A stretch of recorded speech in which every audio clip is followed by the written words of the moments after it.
Destiny Rise of Iron and get the Iron Gjallarhorn.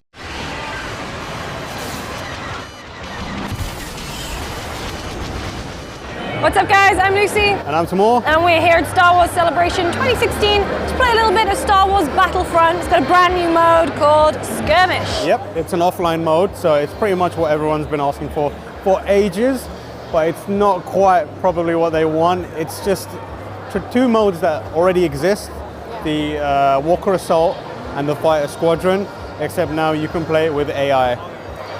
Let's talk a little bit about the AI. We played all the modes, we played them split screen, we played them in co-op, we played them by ourselves. The AI is... functional?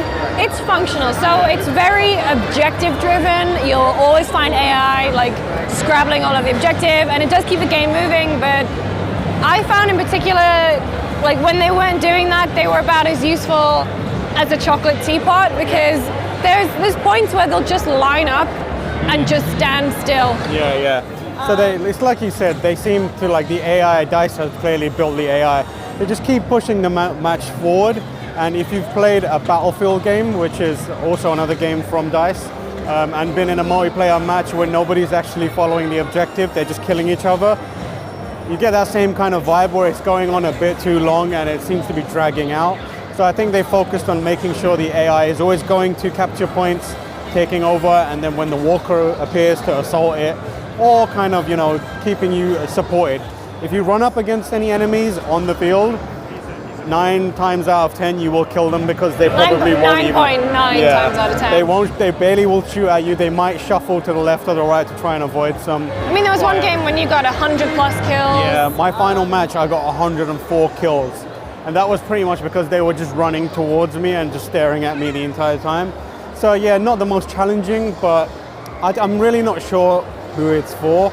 No, I think if it had launched when the main game launched, it would have been a great precursor, like to prepare people for online multiplayer. Yeah. But I think what you really lose when you're playing Skirmish are those fun random moments that you get with playing with people online. You don't get like skillful plays, you don't get people, you wouldn't get like a Luke Skywalker or one of the hero characters coming out unless you did it.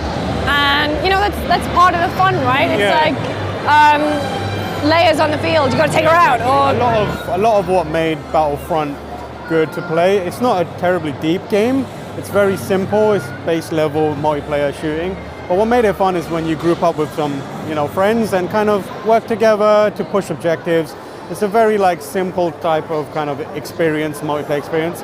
Without that, it's kind of empty. It feels a bit like you're wandering around the field on your own, not really doing much. And like you said, you don't have these amazing moments, where X-Wings are coming in or Leia's jumping in or Darth Vader appears, because there's no one else to kind of make that happen that isn't you. And if it's just you doing it every time, it gets a bit boring after a while. So that's kind of a shame, but there are more DLC coming out later this year, so we've got Death Star coming out. But if you fancy giving Skirmish a go, you can download it today, July 20th. And of course, we know we've got Battlefront 2 coming, so get excited for that. Yep. Maybe the offline mode will be a part of Battlefront 2 at launch. Hopefully. Kind of hope. But for more, of course, on Star Wars and Battlefront, make sure you stay tuned to GameSpot.com.